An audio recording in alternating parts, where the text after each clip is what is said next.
Hello, wumva yuko bakorera amafaranga mu buryo bw'ikoranabuhanga. Wumvishije OSPA ahantu henshi cyane mu majwi menshi cyane agiye atandukanye, bayamamaza ati OSPA, OSPA. OSPA wiyibazaho byinshi cyane, ariko abahanga bayimenye bari gufatisha amafaranga atubutse kabisa. Gusa icyo nakubwira cyo, mw'iyi video urebe muri comment, uri buze kuhasanga link winjire, wirebere nawe uri buze kumbwira. Iyo link nushaka kuba wagira icyo uyibazaho byinshi cyane birambuye, umpamagare kuri iyo nimero uri buze kubona mw'iyi video. OSPA ikomeje guhindura ubuzima bwa benshi. Wowe utarayimenya ntacyo uzi nta naho uri. Ndetse niwumva abandi bavuga ati amafaranga, dore nabonye ahantu nkura amafaranga natari kwibonera, uzamenye ko nta handi bayakura ari ahangaha. Ni ahangaha muri OSPA. OSPA ahantu utumira umuntu ukinjizamo umuntu bakaguha ibihembo. OSPA ahantu wubaka timu bakaguha umushahara uhoraho wa buri kwezi. Ibi byose uzajya ugenda ubimenya mu gihe uzaba winjiye muri ino OSPA cyangwa se muri ino business ya online. Ni byiza cyane ku bayimenye. Kurikira wiyumvire byinshi cyane, umenye byinshi.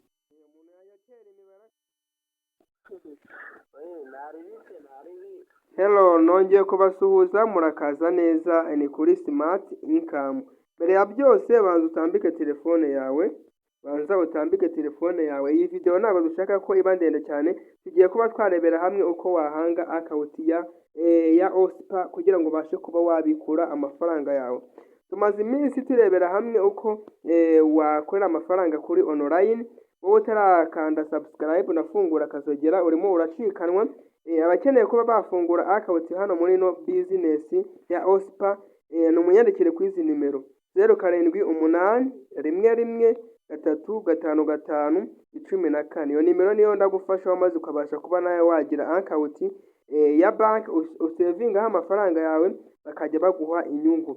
Iyi business igamije kuba yateza imbere abaturage, ikabasha kuba yabateza imbere mu bijyanye no kuba bacunga amafaranga yabo, maze ikabasha kuba yabaha inyungu bakiteza imbere. Twagiye muri account yacu, turaza muri account yacu, uri buze gutungukira ahantu hameze gutya. Ya account yawe ya OSPA uko uri buze kubikora, urahita uza ukande ahangaha, uri buze guhita uze ukande aha. Hirya hari umuntu umwe hano mu nguni mu kuboko kw'iburyo, hasi uraza uhakande, nurangiza ahantu handitse mi. Numara kuhakanda hano urahasanga amasetting ameze gutya. Tugiye kuba twakora password tugiye kuba twafungura account ya withdraw. Icyo turahita tubanza gukora, turaza hano hejuru tubanza duhange password ya withdraw. Hano niho turi buze kuba twakanda aha, tubanze tuyihange, turaza tuhite tuhafungura. Kurikire witonze, turaza tuhafungure.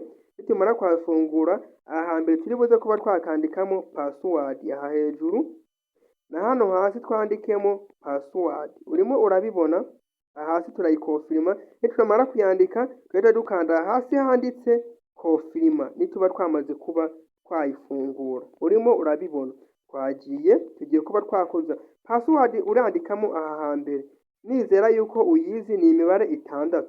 Wandike password, uzibuka nushake uyandike ku gapapuro. Urimo urabibona, kashyiremo password yanjye. Iyi password nta muntu uba wemerewe kuba wayibwira. Yongeye kuba nashyiramo password yanjye.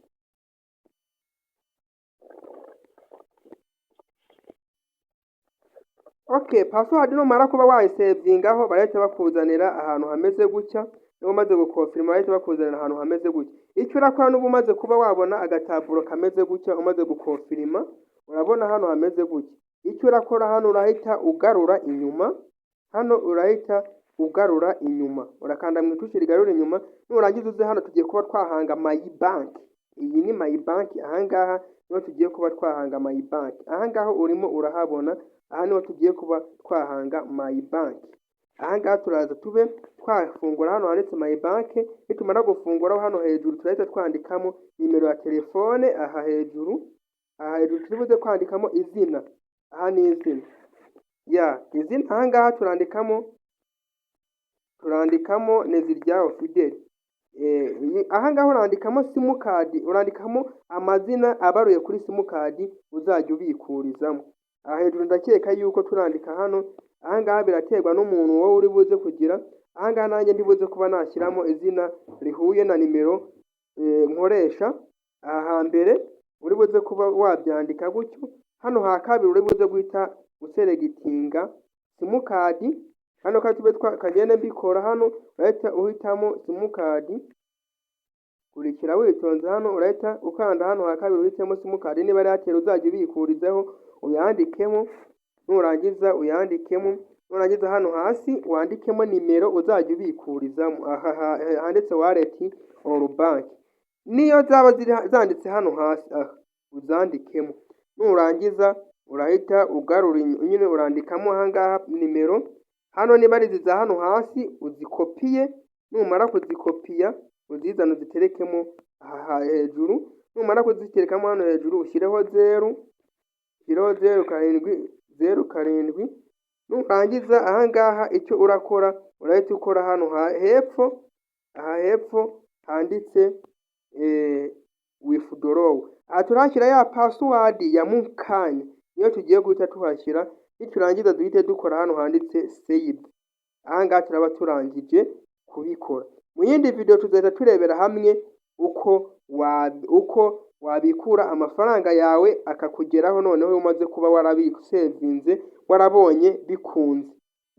Mu yindi video tuzahita turebera hamwe uko wayabikuraho amafaranga yawe warabonye bikunze niba wamaze gusevinga ibi bintu. Aha hasi numara gusevinga icyo twakita iyi password, iyi account yacu, iyi my bank, iyi ni my bank yacu, nitumara kuyisevinga turahita dukanda hano hepfo handitse save, turangiza duhite dukanda hano handitse okay, hano baratwereka yuko yabaye successful, turahita dukanda hano handitse okay, urabona tumaze kuhakanda, ibyangombwa byacu babashije kuba babibika, urimo urabibona uko babibitse. Turahita tugarura inyuma, igiye kuba twakora icyo twakita withdraw.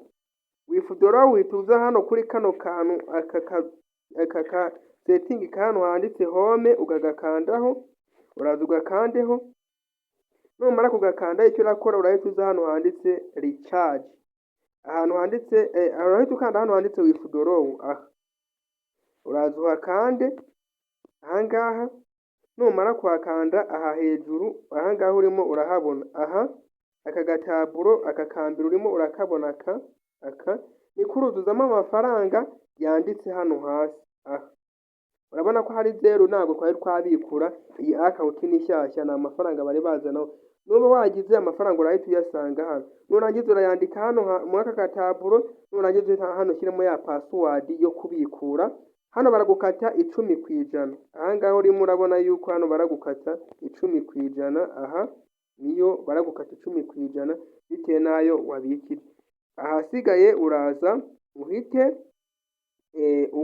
uyandikamo ahangaha, nurangiza byose ubikoze na password wayishyizemo uzamure, wemeza ahantu handitse withdraw, amafaranga yawe arahita avaho, hano hejuru urahita ubona hano amafaranga yarariho ahise agenda. Twagiye kwakira amafaranga y'umunsi, tugiye kuba twakakira amafaranga y'umunsi. Nihe wanyura kugira ngo wakire amafaranga y'umunsi?